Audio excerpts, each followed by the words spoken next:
Muito bem, pessoal.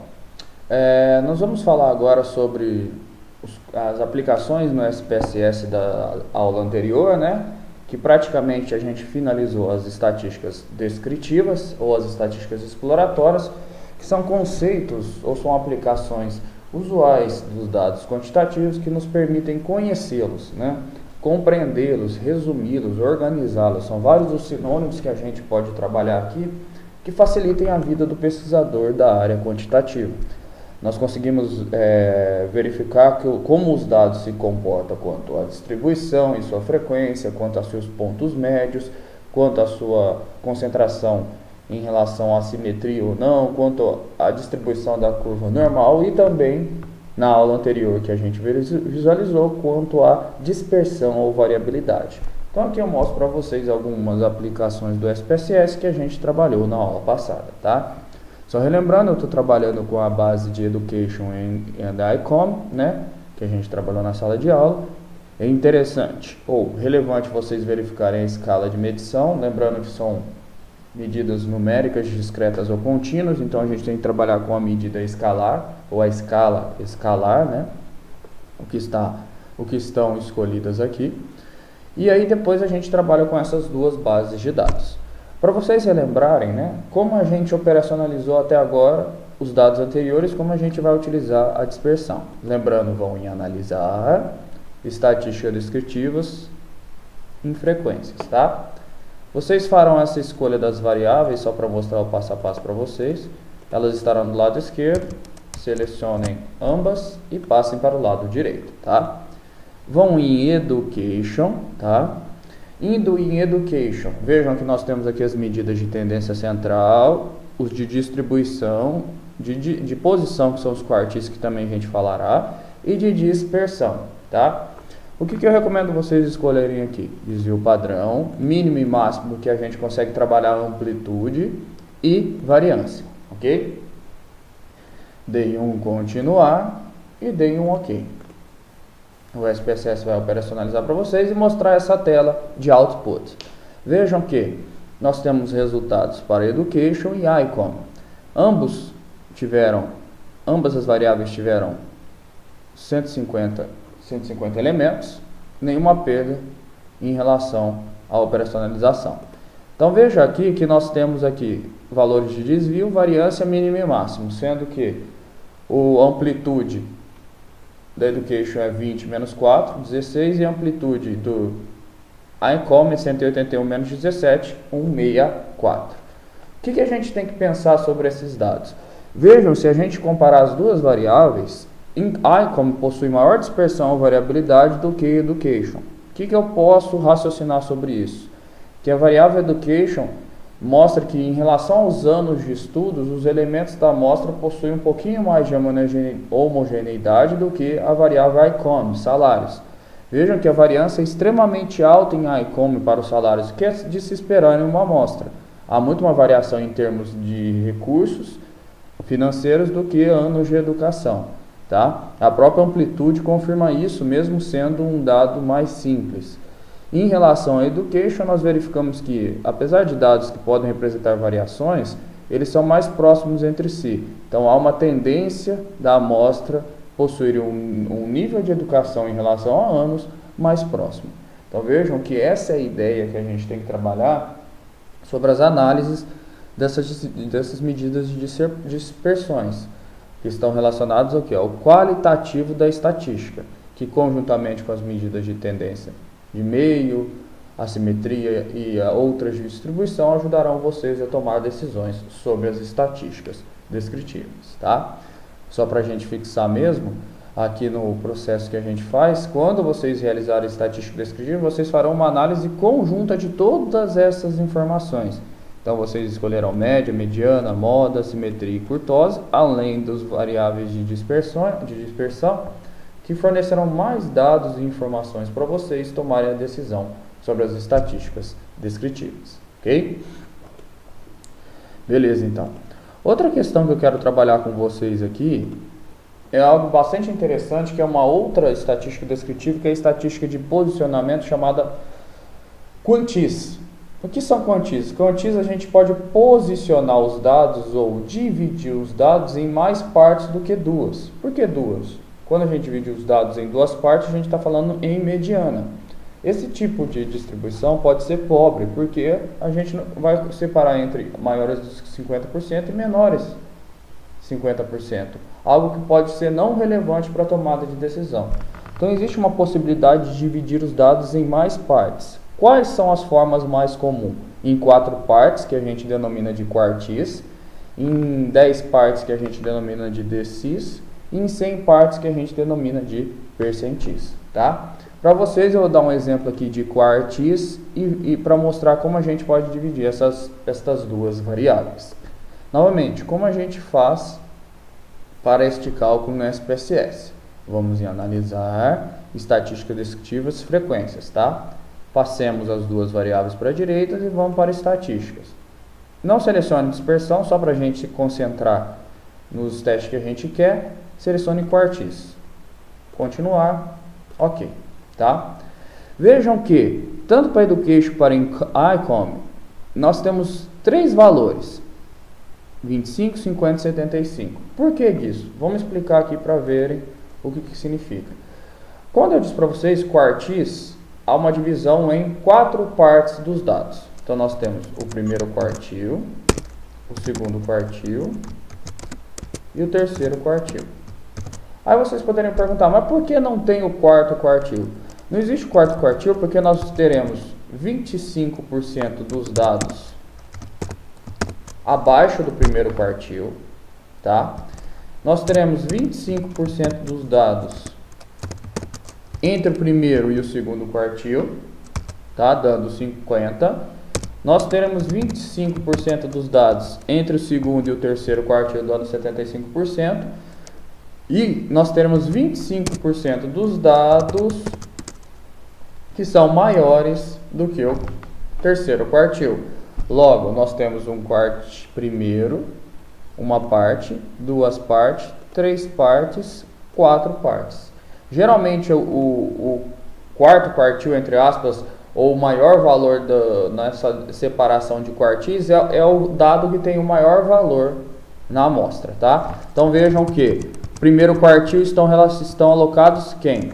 25% dos dados que são menores ou iguais ao primeiro quartil. Entre o primeiro e o segundo quartil, quem estão posicionados? 25% dos dados maiores do que o primeiro quartil e menores e iguais ao segundo quartil. Quem estão posicionados entre o segundo e o terceiro quartil?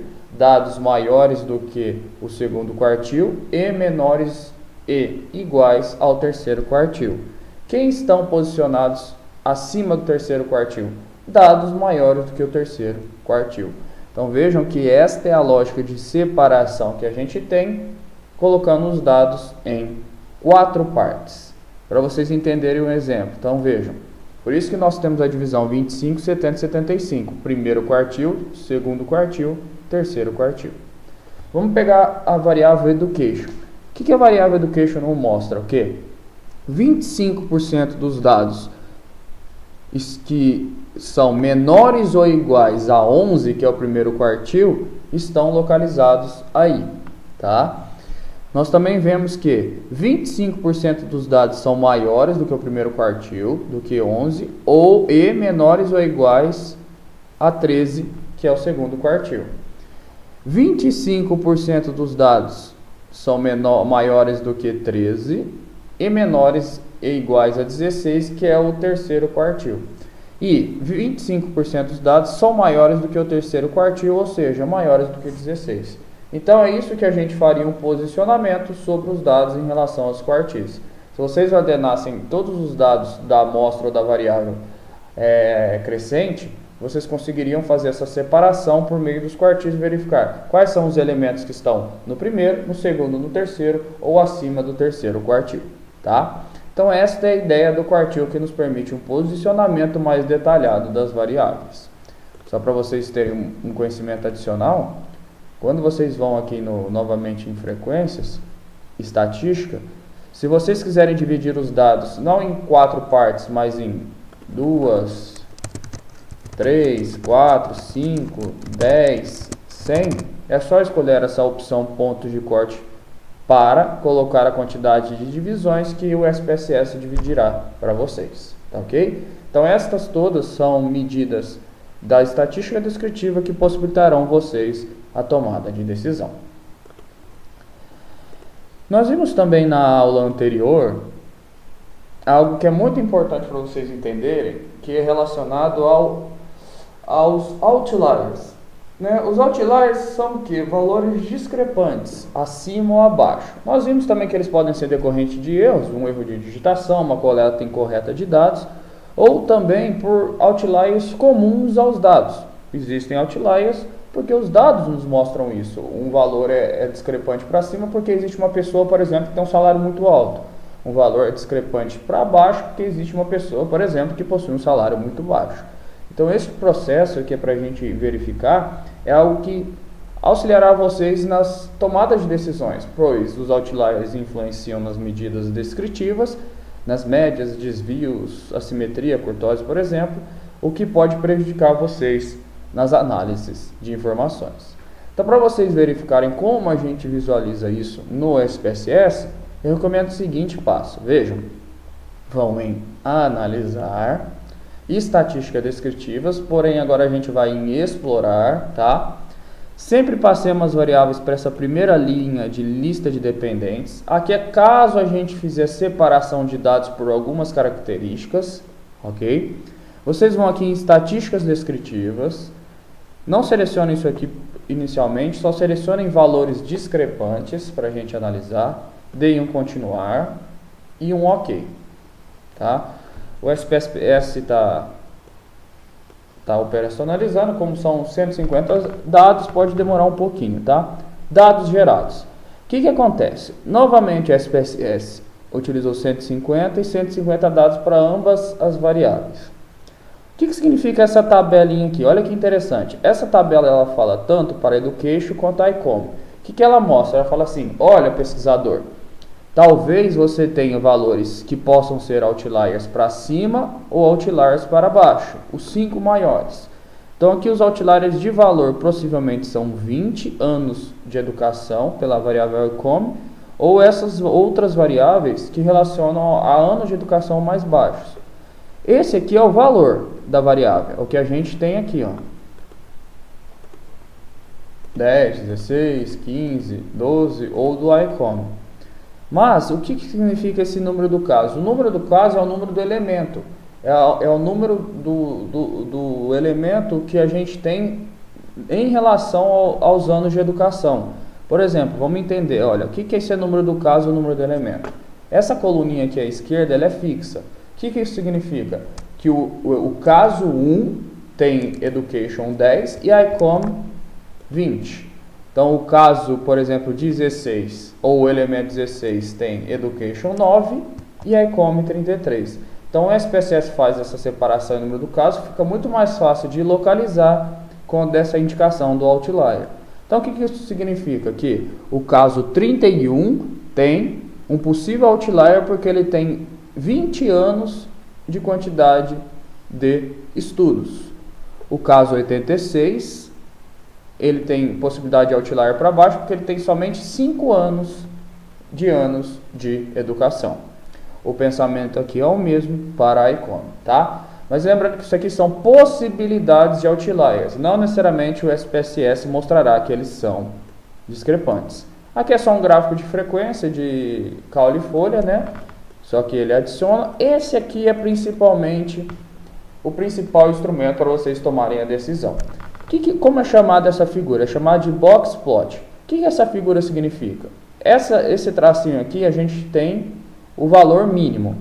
Aqui a gente tem o primeiro quartil, aqui nós temos a mediana, aqui nós temos o terceiro quartil e aqui o valor máximo. A diferença entre o terceiro e o primeiro quartil é chamado de amplitude interquartil.